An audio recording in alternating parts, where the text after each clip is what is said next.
SSC CGL सिर्फ 70 days बचे हैं और सच कहूँ कॉम्पिटिटिव एग्जाम में 70 डेज बहुत भी होते हैं और बहुत कम भी।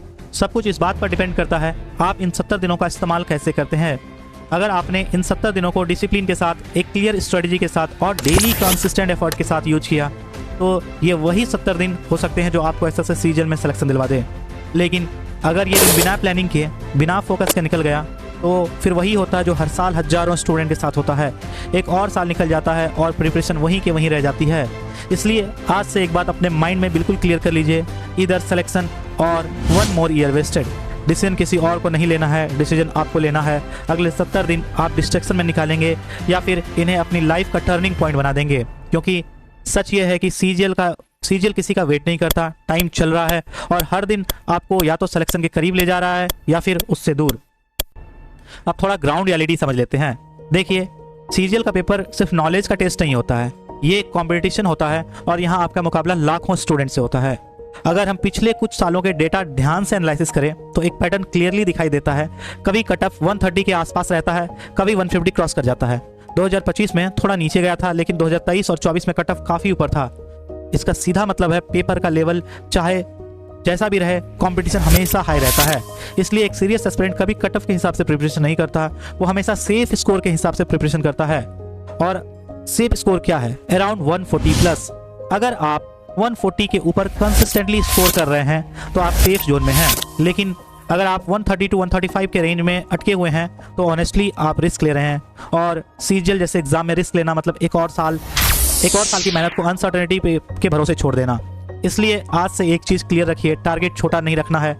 आपका एम सिर्फ क्वालिफाई करना सिर्फ नहीं होना चाहिए, बल्कि आपका एम होना चाहिए कंफर्टेबली क्वालिफाई करना। और उसके लिए 140 plus is not optional, it's necessary. अब हम बात करते हैं सबसे इंपॉर्टेंट चीज़ की, स्ट्रेटजी।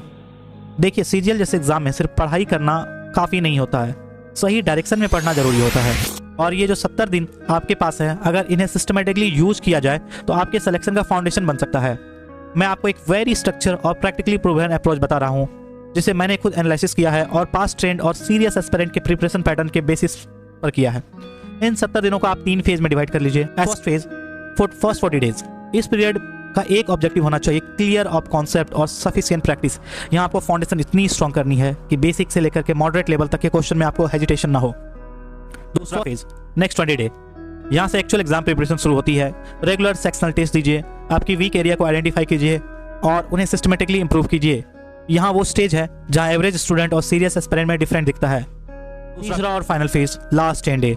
इस फेज में कोई नया टॉपिक शुरू करना बिल्कुल भी अवॉइड कीजिए। सिर्फ रिवीजन, फार्मूला कंसोलिडेशन और final full length mock test. आपको अपने दिमाग को एग्जाम मोड में ट्रेन करना है। अगर आप इस स्ट्रक्चर को सिंसियरली फॉलो करते हैं, बिना स्किप किए, बिना डिस्ट्रैक्शन के, तो मैं ये कॉन्फिडेंटली कह सकता हूँ कि आपका सिलेक्शन का प्रोबेबिलिटी काफ़ी हद तक इंप्रूव हो जाएगा। याद रखें, रैंडम प्रिपरेशन कभी कंसिस्टेंट रिजल्ट नहीं देती है, लेकिन एक वेल प्लान्ड स्ट्रेटजी जब डिसिप्लिन के साथ एग्जीक्यूट किया जाए तो वही सिलेक्शन का रास्ता बनाती है। हार्ड वर्क बिना दिशा के आपको कहीं नहीं ले जाती है। अब बात करते हैं एग्जीक्यूशन की, यानी मार्क्स आएंगे कहां से। सबसे पहले रीजनिंग। आखिरी 70 दिनों में अगर किसी एक सब्जेक्ट को आपको मैक्सिमम प्रायोरिटी देनी चाहिए तो वो रीजनिंग है। इसका एक सिंपल सा रीजन है, ये लो हैंगिंग फ्रूट है। रीजनिंग में क्वेश्चन का पैटर्न फिक्स्ड होता है। Analogy, series, coding, decoding, blood relation, ये सब टॉपिक ऐसे हैं जहां से आपने एक बार पैटर्न समझ लिया तो क्वेश्चन रिपीटेटिव नेचर के हो जाते हैं। इसी वजह से यहाँ एक्यूरेसी नेचुरली हाई हो रहती है। दूसरी बात, ये सब्जेक्ट कंपैरेटिवली कम टाइम लेता है। अगर आपने अच्छी प्रैक्टिस की है तो एक क्वेश्चन 20 से 30 सेकंड में सॉल्व हो जाता है, यानी कम टाइम में ज़्यादा क्वेश्चन अटेम्प्ट कर सकते हैं और वहीं आपको एज देता है। अगर आपने लास्ट 70 दिन में रीजनिंग को सिंसियरली पॉलिश कर लिया तो 40 to 45 मार्क्स लाना बिल्कुल आसान है। अब आते हैं इंग्लिश पर। इंग्लिश वो सब्जेक्ट है जो सिलेक्शन और रिजेक्शन के बीच में डिफरेंस क्रिएट करती है। यहाँ कंसिस्टेंसी सबसे ज़्यादा मैटर करती है। रोज प्रैक्टिस करनी पड़ेगी, चाहे एरर डिटेक्शन हो, वोकेबलरी हो या फिर क्लोज टेस्ट हो। वोकेबलरी के लिए मैंने एक विजुअल वोकेबलरी सीरीज स्टार्ट की है। अगर कोई स्टूडेंट उस पूरी प्लेलिस्ट को सिंसियरली कंप्लीट कर लेता है तो मैं ये दावा कर सकता हूँ कि एग्जाम में सिनोनिम और एंटोनिम का एक भी क्वेश्चन उससे मिस नहीं होगा। इसी तरह क्लोज टेस्ट पर भी मैंने एक डिटेल वीडियो बनाई है। एसएससी में क्लोज टेस्ट से आमतौर पे 5 क्वेश्चन आते हैं, यानी सीधा 10 मार्क्स। और आपको अप्रोच सही आ गई तो ये 10 मार्क्स बहुत इजीली सिक्योर किया जा सकता है। मैंने उस वीडियो में स्टेप बाय स्टेप बताया है कि क्लोज टेस्ट को लॉजिकली कैसे अप्रोच करना है, प्योर ट्रिक और टेक्निक्स के साथ। दोनों वीडियो का लिंक डिस्क्रिप्शन में दिया गया है। इस वीडियो के बाद उन्हें जरूर देखिएगा। अब सवाल आता है, इंग्लिश को टैकल कैसे करें। सिंपल अप्रोच रखिए, डेली एक्सपोजर, रोज थोड़ा थोड़ा रीडिंग, रोज थोड़ा प्रैक्टिस, और जो नया वर्ड्स मिले उन्हें रिवाइज करते रहिए। इंग्लिश एक दिन में इंप्रूव नहीं होती, लेकिन रोज थोड़ा थोड़ा एफर्ट लगाने से सबसे ज़्यादा स्कोरिंग सब्जेक्ट बन जाता है इंग्लिश। तीसरा सब्जेक्ट है मैथ्स। मैथ्स में सबसे बड़ी गलती ये होती है कि स्टूडेंट डायरेक्ट टफ क्वेश्चन पर जंप कर जाते हैं। ऐसा बिल्कुल मत कीजिएगा। सबसे पहले बेसिक चैप्टर कंप्लीट कीजिए, जैसे कि percentage, profit loss, ratio, simplification. Math एक प्रैक्टिस ओरिएंटेड सब्जेक्ट है। बिना सफिशिएंट प्रैक्टिस के यहाँ स्कोर करना प्रैक्टिकली इम्पॉसिबल है। लेकिन अगर आपने कॉन्सेप्ट क्लियर कर लिया है और रेगुलर प्रैक्टिस की है तो 40 to 45 मार्क्स लाना यहाँ भी मुश्किल नहीं है। एक और इम्पॉर्टेंट बात, मैथ्स में स्पीड और एक्यूरेसी दोनों साथ में बिल्ड होती है, और वह सिर्फ रिपीटिशन के साथ आती है। जितना ज़्यादा सॉल्व करेंगे उतना ही कॉन्फिडेंस बिल्ड होगा। अब आखिरी सब्जेक्ट है जीएस। सच कहूँ 70 दिन में जीएस को कंप्लीटली कवर कर पाना प्रैक्टिकली पॉसिबल नहीं है, इसलिए यहाँ स्मार्ट अप्रोच रखिए। अपना टारगेट होना चाहिए मिनिमम 20+ मार्क्स, और ये इजीली अचीव हो सकता है अगर आप करंट अफेयर, स्टैटिक जीके और साइंस के इंपॉर्टेंट टॉपिक पर फोकस करो तो।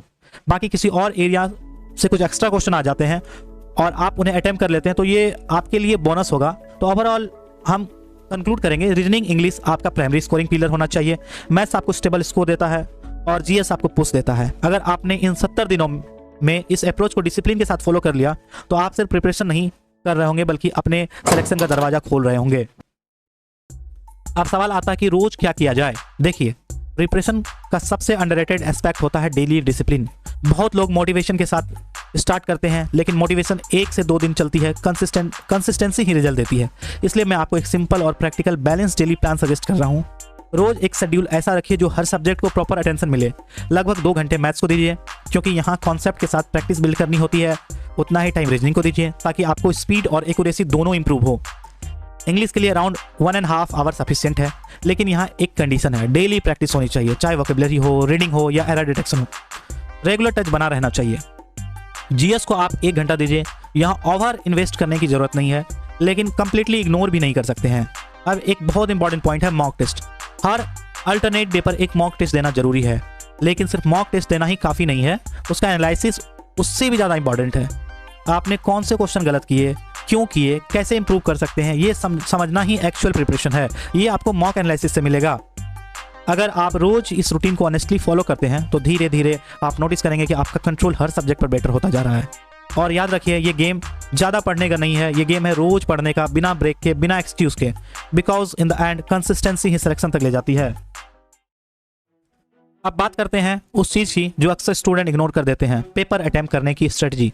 देखिए, सीजीएल में सिलेक्शन सिर्फ इस बात पर डिपेंड नहीं करता कि आप कितना जानते हैं, बल्कि इस बात पर भी डिपेंड करता है कि आप एग्जाम हॉल में अपने नॉलेज को कैसे यूज करते हैं। बहुत बार ऐसा होता है कि स्टूडेंट को क्वेश्चन आता है, लेकिन गलत ऑर्डर में अटेम्प्ट करने की वजह से या ओवर थिंकिंग की वजह से वो स्कोर नहीं बना पाते हैं। इसलिए एक स्ट्रक्चर अप्रोच बहुत जरूरी है। मैंने आपको एक सिंपल 3 राउंड स्ट्रेटजी बता रहा हूँ जो प्रैक्टिकल है और काफ़ी इफेक्टिव है। सबसे पहले फर्स्ट 20 मिनट। इस फेज में आप सिर्फ ईजी क्वेश्चन पिक करेंगे, कोई अननेसेसरी सोच विचार नहीं, कोई टाइम वेस्ट नहीं। आपको फोकस होना चाहिए हाई एक्यूरेसी के साथ मैक्सिमम इजी क्वेश्चन क्लियर करना। फिर आता है सेकंड फेज, नेक्स्ट 30 मिनट। यह वो स्टेज है जहां आपको एक्चुअल स्कोर बिल्ड करनी होती है। यहां आप मीडियम लेवल के क्वेश्चन अटेम्प्ट कीजिए, थोड़ा सोचिए, लेकिन पेस मेंटेन रखिए। मैक्सिमम अटेम्प्ट इसी फेज में लेना है। और लास्ट 10 मिनट, फाइनल फेज। यहाँ आप सिर्फ उन्हीं क्वेश्चन पर जाइए जो आपको मैनेजेबल लगते हो। हर टफ क्वेश्चन अटेम्प्ट करना जरूरी नहीं होता।